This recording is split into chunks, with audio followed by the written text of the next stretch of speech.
perkenalkan nama saya Fidela Sibarani. Saya kelas 6 SD dan saya bersekolah di SDN 112266 Damri Kebun. Kali ini saya ingin menceritakan tentang legenda batu menangis. Selamat menyaksikan.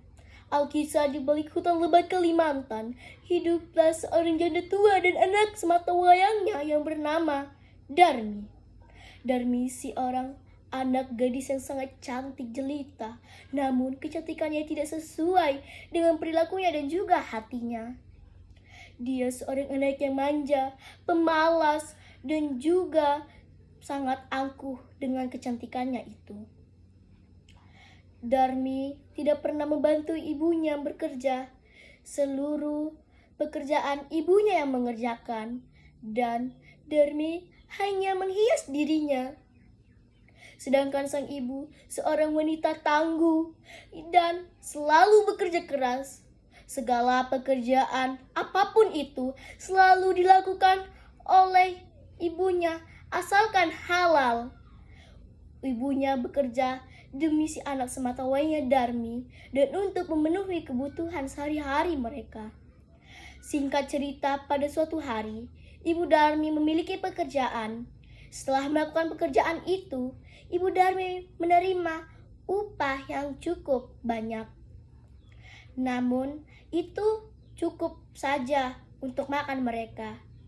Hanya pas-pasan upah itu, tetapi setelah Darmi mengetahui bahwa ibunya sudah menerima upah, Darmi berkata kepada ibunya, "Ibu, mana uang upah yang kau terima itu? Minta sebagian dong." Lalu ibunya berkata, "Tapi nak, ini cukup untuk makan kita saja. Kalau dibagi sama kamu nanti nggak makan kita habis." Lalu Darmi berkata lagi, "Itu bukan urusanku. Pokoknya minta." Langsung ditarik Darmi uangnya. Dia bukan mengambil sebagian tetapi semuanya habis. Lalu ibu berkata, "Nak, jangan nak, makan kita apa nanti?" Lalu Darmi berkata lagi, "Makanya kerja lagi sana, cari untuk makan. Ini aku mau beli untuk perlengkapan berias aku."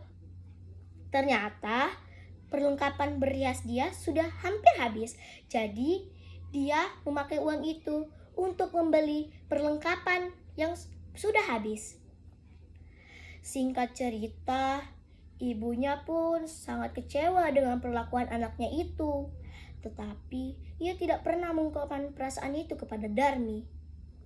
Setelah itu, beberapa hari kemudian, Ibu Darmi mengajak Darmi untuk pergi menemaninya ke pasar yang cukup jauh dari sana. Ibunya Darmi memaksa dia agar dia tidak di rumah saja, agar dia melakukan aktivitas di luar, dan juga Darmi tentu saja tidak ingin ikut ke pasar. Namun Darmi berpikir dan berkata kepada ibunya, "Ya udah ibu, aku pengen ikut. Aku boleh ikutlah ke sana. Tapi ibu harus berjalan di belakang aku. Ibu jangan sempat bilang kalau ada orang yang menanya orang desa sana, kalau ibu itu ada orang tua aku. Aku tidak sudi mau menerima ibu jadi orang tua aku yang sudah tua dan lusuh itu." Tapi ibunya menerima permintaan oleh putrinya itu. Saat berjalan menuju ke desa, dia terus memamerkan kecantikan itu kepada orang desa. Lalu orang desa pun lantas bertanya siapa yang berjalan di belakang itu. Orang desa berkata, "Darmi, itu siapa yang berjalan di belakang kamu?" Lalu dengan lantang dan tegas dan menjawab, "Itu hanya pembantu saja." Ibunya pun sakit hati karena telah dipermalukan. Namun ibunya tidak ingin juga mempermalukan putrinya di depan masyarakat. Lalu setelah agak jauh dari penduduk, Ibu Darmi berhenti dan berkata, "Tuhan, tolong berikanlah pelajaran kepada anakku ini.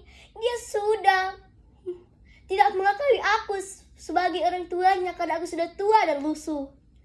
Lalu kaki Darmi menjadi kaku dan seluruh tubuhnya telah menjadi batu. Sebelum menjadi batu seluruh badannya, dia berkata, "Ibu, maafkan aku.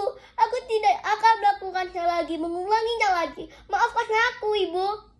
Tapi saat itu sudah terlambat. Seluruh badan Darmi sudah menjadi batu dan ibu merelakannya karena ingin memberikan pelajaran kepada anak semata wayangnya itu yang telah sangat-sangat durhaka. Jadi, Darmi dikenal sebagai batu menangis karena sebelum menjadi batu, ia menangis meminta pengampunan dari ibunya. Pesan moral dari cerita ini yaitu kita harus selalu menghormati orang tua kita dan tidak menyombongkan kelebihan yang kita punya. Terima kasih.